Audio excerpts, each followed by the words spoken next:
trend now for young girls to have like a gay best friend. That's what all my friends tell me. Like, it's so cool having a gay best friend date. It's just so nice to be with a man that's not always trying to sleep with you and go shopping, and he enjoys it. And they stop treating these men like human beings and like accessories. So to let you young ladies know that they're human beings, okay? They're gay men, they're not Pokemon, you can't catch them all.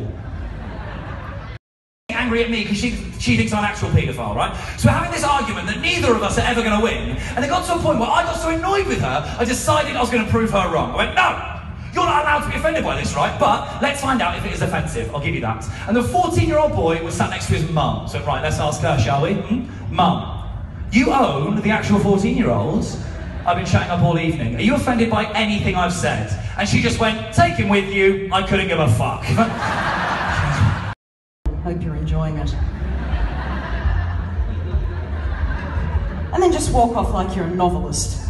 If you're feeling very confident, give them a book signing. Fuck it. You just got to choose the book carefully, it's not going to work on the Bible. Now, Andy Burnham's been getting a load. I saw a guy on Twitter said, Burnham hasn't even got the decency to be a proper scouser. What do you want him to do? I'd just like to ask the Prime Minister, why is he such a fucking knobhead? I love doing it. You're supposed to take a year off, but I begged them to play this gig because I love it so much, so I'm not having a go at you. But, be honest, if this was an American gig, exactly the same, we'd have the opposite problem. Too much cheering. Too much, oh my God, hooray, who cares what he says? Let's give him a cheer anyway. Hooray! Right? Whereas a British audience, massive cheer, followed by, prove yourself, prick. Prove it then, fucking earn it, cunt. Earn it. Stay like anyone in this room. You know, you walk into a room and say something inappropriate, and they're like, go on, we love you. What's your name? Roussel? Is that how you pronounce it? Hooray! And instead of saying, okay, right, I'm from London, and starting to, I just panicked, and this isn't clever, I hate humour about this, I'm not this type of comedian at all. There was a guy with a beard, on his own in the front row, nice comedy nerd, and I just went, good evening, you look like a paedophile. It just came out. Like, no context, no wit, no intelligence, just because he had a beard, right? I've never lost a room, so, oh my God, is that funny where you come from, just to call someone a sex offender because they have facial hair? If that's irony, we don't need it here, buddy. You can keep your Monty Python, okay? 14. There are some people 14 or younger. I mean, how awkward at 14. No thanks. It should be taught at freaking primary school, don't you think?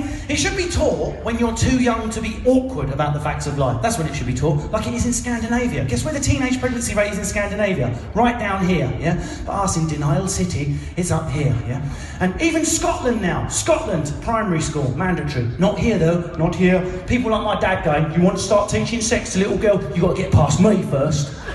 I'll come up that school and I'll find any nonce that talks about sex and I'll rip his fucking head off myself.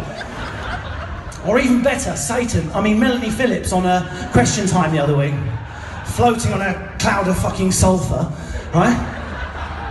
She, I cannot believe such an intelligent woman could come out with something like this. They were debating sex education. She went, I for one will be standing against... Sorry, that was my demon. I for one will be standing against sex education in primary school. Think of the implications. There might be little girls who haven't yet thought about sex, and you are putting thoughts of sex into their heads. Well, do you know what? They're not thinking about maths or the Tudors either. So let's not fucking teach anyone anything, and let's see how far we get. It's disgraceful, it's the highest in Europe. Really? Not going to get any brownie bunny. You all right, John? No, I'm not. I just touched the toothpaste. Oh, God, it was all squidgy at one end and squidgy at the other, but it was hell. Oh, it was so hard in the middle. So now we just have separate toothpaste, and every now and again I'll have an ice cream and go, ooh. Then his dad obviously grows up with his dad. Come on, John, be strong. This guy grows up and his dad moves on, obviously, into another realm.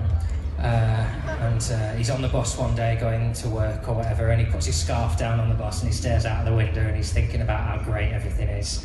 And then he gets off the bus, he's left his fucking scarf on there, hasn't he? And he goes home and he's upset and he can't find his scarf, and then suddenly a woman turns up and goes, here's your scarf, mate. And then they say, Bankway Nationwide, because she works there. I mean, she could have worked fucking anywhere, couldn't she? She could have worked in an abattoir. She could have been shipping slaves over from other countries. They won't go, get yourself some slaves, because she's nice, isn't she?